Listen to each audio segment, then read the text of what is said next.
children, I hope you all are good and fine, and today in the GK we are going to discuss chapter number 18. And what's the name of the chapter? Deadly disasters. Means in this chapter we are going to discuss about the different types of natural disasters which certainly give us the strong blow to the human survival. Disaster से ना बेटा बहुत ज़्यादा loss होता है, life का, property का, हर चीज़ का. सो अब यहाँ पर क्या है, इस चैप्टर में एक क्विज दी गई है to test our knowledge on natural disaster. So let's start the quiz. We are having the clue box also. If we are finding any problem we can go to the clue box. Number 1, in 2021 जो था, at least 26 events of dash have taken place in the Himalayan states of Himachal Pradesh and Uttarakhand, causing flash flood, damaging hundreds of villages and even claiming the countless lives. अगर आप 2021 का year देखेंगे ना, हिमाचल प्रदेश और उत्तराखंड के लिए बहुत दर्द भरा ईयर था, क्योंकि बैक टू बैक इतने सारे आपके फ्लड्स आए थे जिससे बहुत सारे गांव तो डैमेज हुए, लोगों की लाइफ भी जो है वो भी हमें लॉस मतलब होनी पड़ी. तो ये कौन सा आपका इवेंट्स जो था वो कहाँ पे था? डैट वॉज, जो इवेंट्स था ये था क्लाउड बर्स्ट. ठीक है, बादल फटे थे उस समय. 2021 में क्लाउड बर्स्ट बहुत ज़्यादा हुआ था जिसकी वजह से ये फ्लैश फ्लड आई थी. तो यहाँ हम मेंशन करेंगे cloud burst, BURST.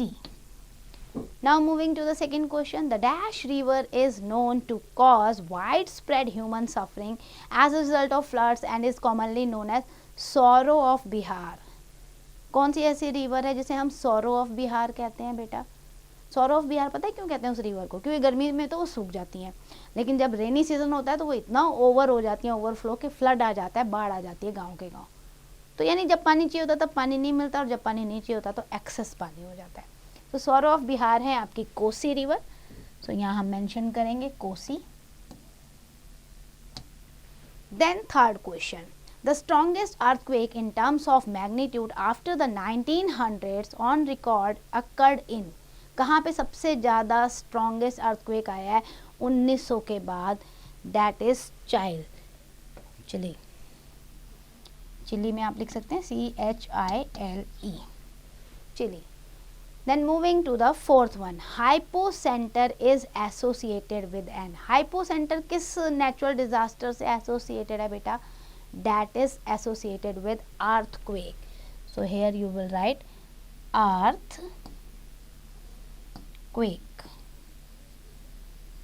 Moving to the fifth one, dry slab is the most dangerous form of an dry slab. जब बर्फ की सिल्लियाँ ऐसे गिरता रहता है ना, पूरा का पूरा बर्फ का पहाड़ खिसकता रहता है, तो उसे हम क्या कहते हैं? उसे हम कहते हैं avalanches. So here it has been given avalanche. Then sixth question, the dash hurricane scale ranges from category 1 to 5. इतना बड़ा हरिकेन ये आया था. It uses the hurricane speed to gauge size, damage and flooding expected in the area. तो ये कौन सा hurricane होता है जो इतना ज़्यादा डैमेज लेकर आता है और उसका 1 to 5 कैटेगरी में हमने रखा हुआ है? That is Saffir Simpson. Okay, तो यहाँ हम मेंशन करेंगे साफिर. ये 6 number SAFFIR, Saffir, and after that Simpson. So मैं यहाँ मेंशन कर रही हूँ बेटा Simpson, SIMPSON. Now moving to the seventh one, a dash can produce the fastest wind on the earth.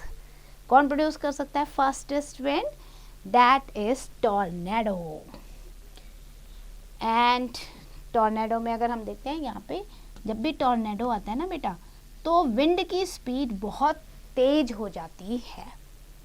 Now eighth, the center of hurricane is called the. जो hurricane, जो तूफान आता है ना, उसके सेंटर को हम क्या कहते हैं? उसके सेंटर को हम कहते हैं आई. सो EYE, आई, कि कहाँ से ये जो है तूफान आपका उठ रहा है. यहाँ से उठ रहा है ना, तो I. Now ninth, In 2020, the super cyclone Dash hit the eastern coast of India, causing the widespread damage to the state of Odisha and West Bengal and the neighboring Bangladesh. So ये super cyclone कौन सा था जो 2020 में भारत के इतने states को hit करके गया, इवन बांग्लादेश को भी? That was Amphan. AMPHAN. Amphan.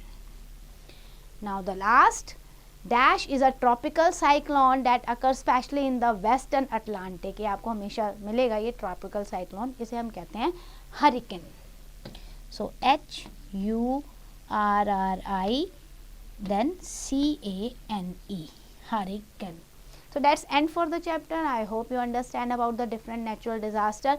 Please do the exercise carefully.